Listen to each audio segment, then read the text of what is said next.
Welcome to the STARS program, seniors taking active roles in society. And now, here's your host, ANITA FINLEY.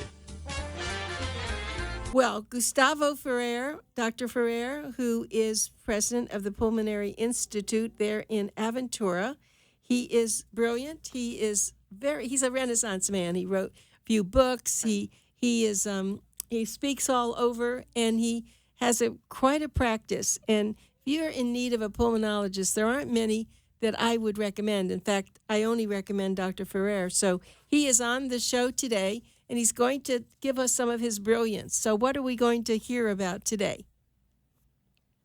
Well, we're going to be talking today about this is during full-blown season of the influenza, the viral infection, the temperature is going down, and we need to be prepared for that. Okay.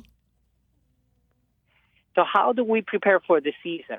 Well, we're gonna prepare for the season. Number one, it is a standard recommendation by the CDC that we all need to be vaccinated. So the vaccine is something that even when people have raised some controversies, we still know that there is a good evidence that the influenza vaccine protect towards the most severe cases of pneumonia produced by the virus.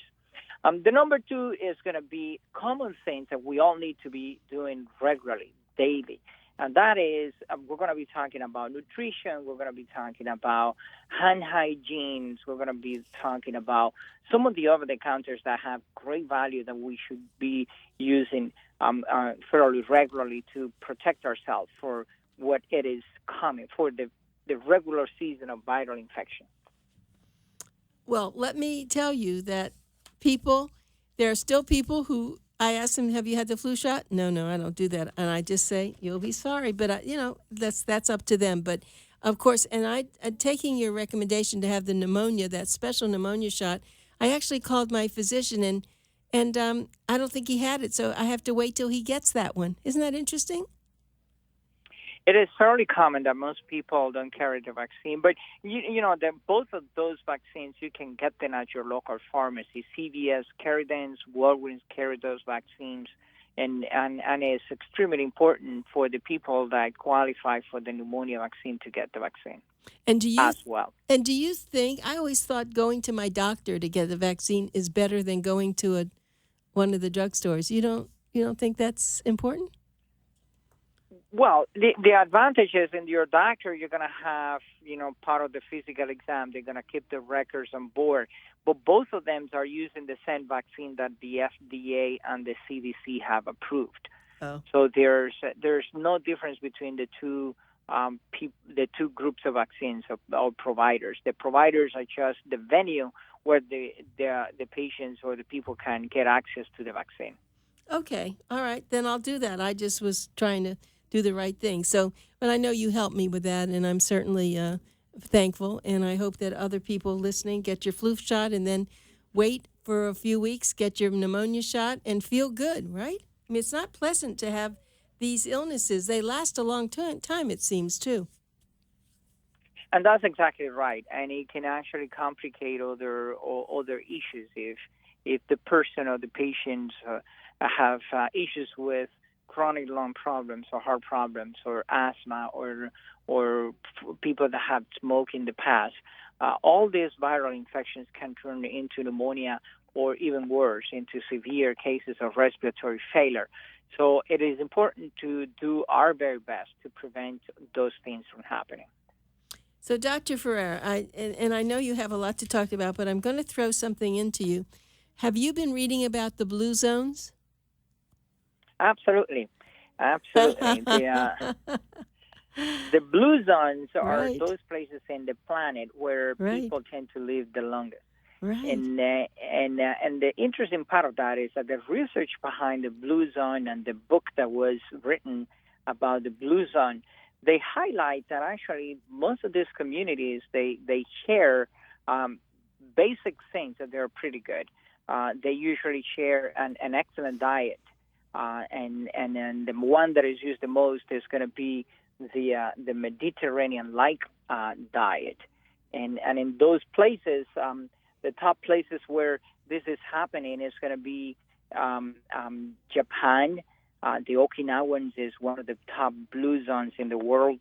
Then Sardinia in Italy, Costa Rica is another area. And in America, in California, Loma Linda, California, is highlighted within the blue zones.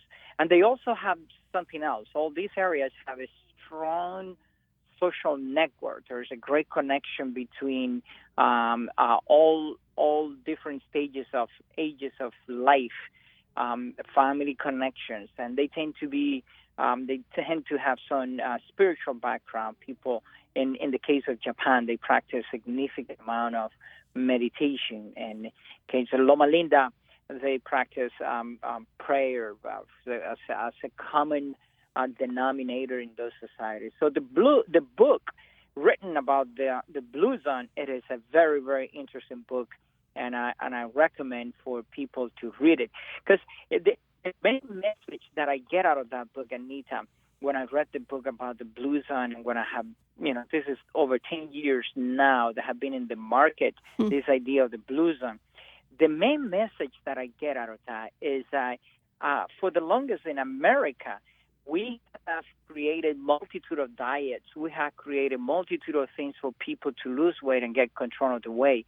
But the problem that I see with that is that all these systems created for people dieting are intended to be followed for a short period of time.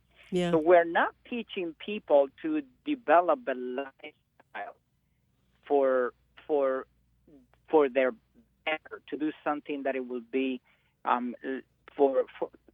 So in all this area where people live the longest, the blue zone, you go there and they're not reading all the books that we have about diet. They just do it because it's the way of life for those people. The way of life is to be active, to have a strong connection with the other members of the society, for having a diet that is rich in vegetables. They use, if you go across the board, all these communities are predominantly eating fish rather than meat. All of them rather than meat, and they do eat meat in a very seldom occasions, and they also tend to have a lot less consumption of alcohol. So they're the case of Japanese people, they're using sake and using some of those drinks, but they are small amount. It is a really small amount what people consume. The same thing in Italy, they consume wine, and some of the other regions that's what they consume, predominantly red wine. But as I said, the main message is that those communities have created a way of life, meaning we all need to create a system that we're going to follow for a lifetime, not just for 3 weeks or 3 months that we're going to be doing a diet. So my question isn't one, because I'm very interested in this now. I've been really reading also. I'm going to try to find the author and get him on the radio show and get him to, I really think this is something that most people see. You're brilliant, and you knew. I asked quite a few people, doctors including, and they didn't know. So I knew, I just had a secret that you would know about this, and you are so good about it. So this is what I'm thinking. Also in it was about sleeping. Should sleep 8 to 9 hours a day, because it's the way that you can rejuvenate, right? Yeah, rejuvenate yourself. Absolutely. We always talk about this, and this is also part of this of the blue zone in the book. They talk about it. So when we talk about sleep, it's not just the number of hours. Above all, it is number of hours plus the quality of the sleep. We have allowed, as a society, way too many things clog our sleep. We're allowing the cells, allowing the computers, we're allowing the TV to be in our rooms with us, and in a space that has been designed for us to rest and disconnect.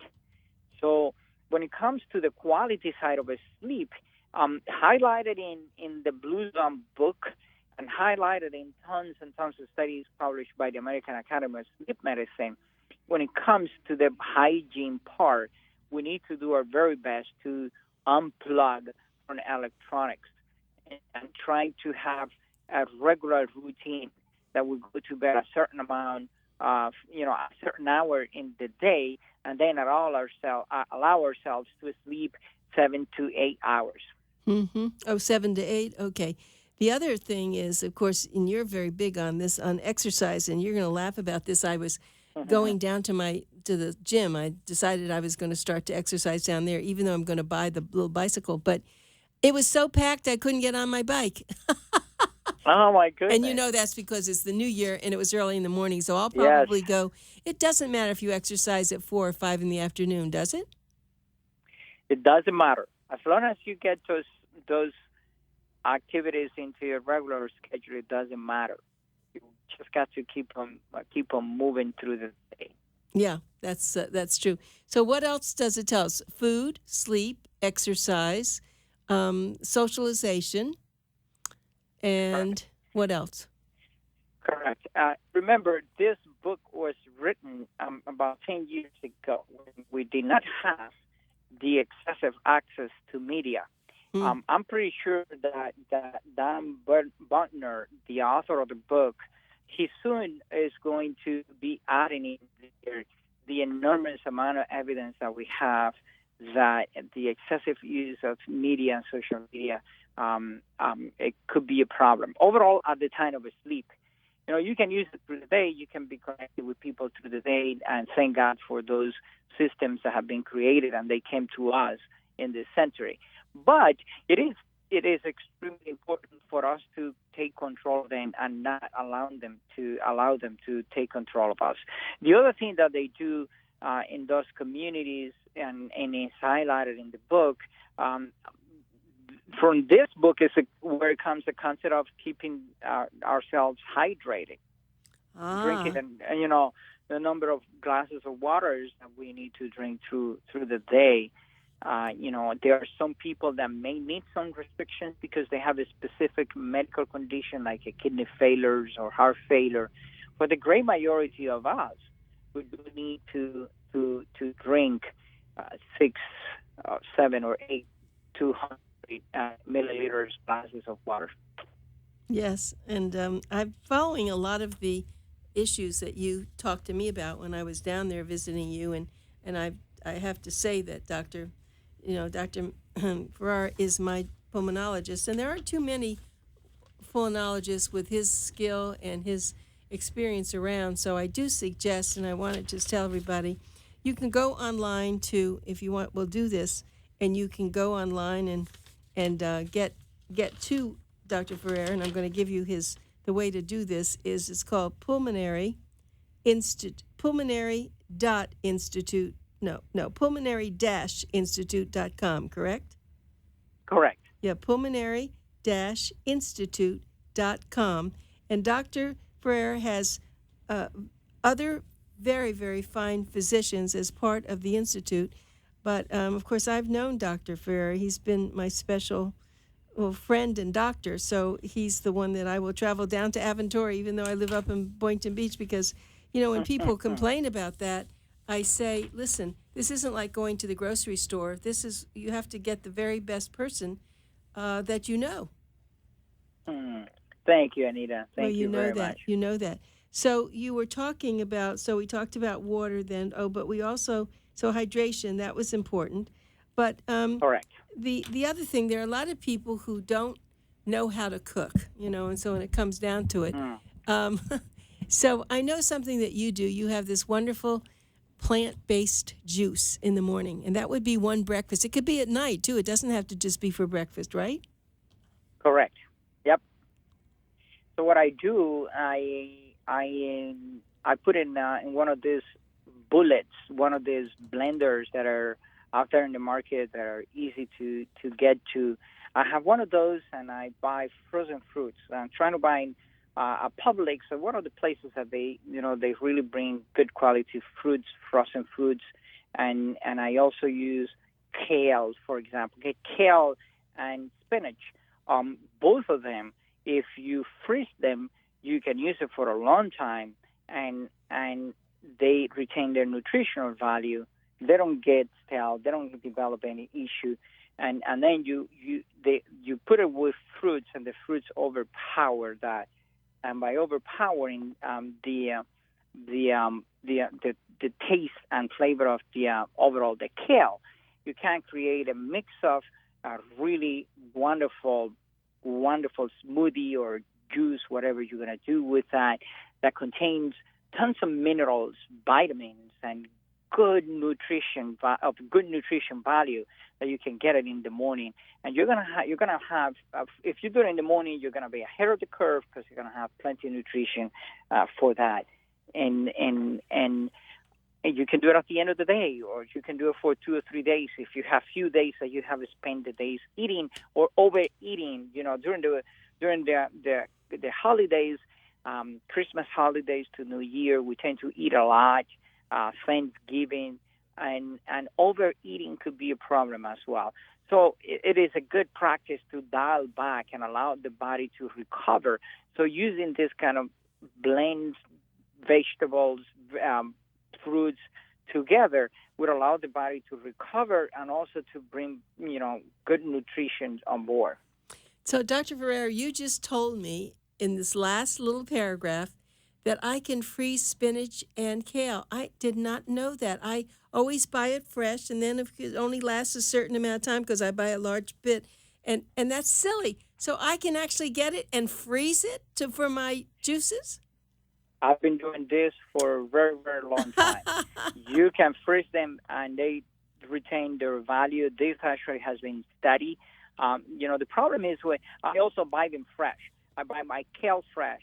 But kale can go bad pretty quickly. Right. You open the bag, and within a couple of days, you're going to see some of them, they're going bad. Right. And the same thing can happen with spinach. But I freeze them. And when you freeze them, they retain their value, and you can use, just a bunch of them in every smoothie that you're going to be preparing daily.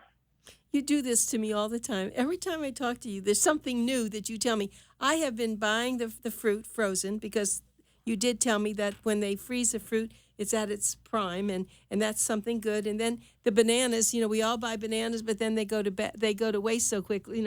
They get brown so quickly, and I always put them when they're a little soft into my I freeze them and then put them into my smoothies. But never had I heard what you just told me. So, oh boy, because I have a big bag right now of spinach, and I can't eat it quickly enough.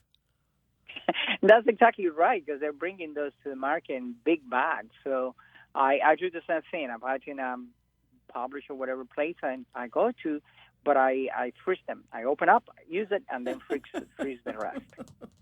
Oh, my goodness. You're such a ball of information, which I just love. Well, I am going to pursue you're welcome, the Blue Zone. So let me help you find Dr. Ferrer again. It's Dr. Gustavo Ferrer. And he is president. Well, he's the.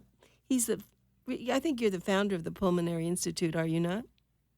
Correct. Yeah. Right. And if you want to get online, it's pulmonary-institute.com, and you can really find out if some things that are bothering you. There are a lot of times your breathing is not exactly right. It's whether you have asthma or you just have some breathing problems, and they have extraordinary tests to find out what's going on. They're very gentle, they're very smart, and you can help yourself, because we all know that breathing is the key to life. If you don't breathe right, that's it for you. You can exercise, you can eat, but if you have problems with breathing, is that why you became a pulmonologist? And that is why I became a pulmonologist. I have been fascinated, all my life with breathing and the way people breathe, and the importance of this unconscious act that we don't pay attention to, but is responsible for our interaction with the environment, interaction with people. It is a system that expresses emotions as well. And you can get short of breath, and for anxiety, or if you are in love, you can be short of breath as well. Oh my, now that's a good one. But so, just getting back to my dog again. So, is there anything else to help him with his congestion other than he is on antibiotic. But is there anything that, like an old-fashioned home remedy? I can't put Vicks on him, of course, but is there anything else that could help clear up? I know that I don't know, he's not on any other pills except for his congestive heart failure, but so I guess antibiotic is the thing to clear up the pneumonia, but I'd like to be able to pull out of some of that stuff, and every once in a while he coughs up some and it's clear and he gets it and it's, it's full of mucus, but I wondered if there's anything that you know of that's an old remedy that you have up your sleeve. And that is for who? For your dog? Yes. Your little doggy. Here's what happens. Some of these old remedies that we have, many of them are toxic for animals. Yeah. So, for example, the sprays and things that contain saline and xylitol, they are at a concentration that tend to be not healthy for animals. So the best way, yes, when they develop pneumonia and have that persistent cough, it's veterinarians they give the antibiotics, insisting in that the little animals they eat, and when they are coughing a lot, gentle, pounding the little chest, very gentle, allow the mucus to come out because they don't have developed system to pull that phlegm out. Oh, so they will try. They will swallow the mucus. Right. They will struggle with that, and at some point they swallow the mucus. But if we help them pound it in the back, that will help them. So it's the back. I want to do that. Up. It's on the back because what I've been doing is massaging his whole body when I do it, the back, the front. But you're telling pound the back a little bit, and that can help him. Correct. Oh, you're so good. Help him. We use the same thing in humans. When we're do the percussion to move the mucus out from the chest. Wow. Okay. See, it never fails. When I talk to you, you just do it for me. I just cannot thank you, Nicole, your family. Are you 2020? Is it going to be a great new year for you? It is going to be a fantastic year for us. We're expanding. We are moving. We are opening a new office. Where? We are expecting, and we're opening an office with close to Nova University. Oh, in Fort Lauderdale. In collaboration in Fort Lauderdale, close to the new hospital that is going to be soon open there by probably by the last quarter of 2020. And we are moving forward with a few other projects, so we are very excited about the year.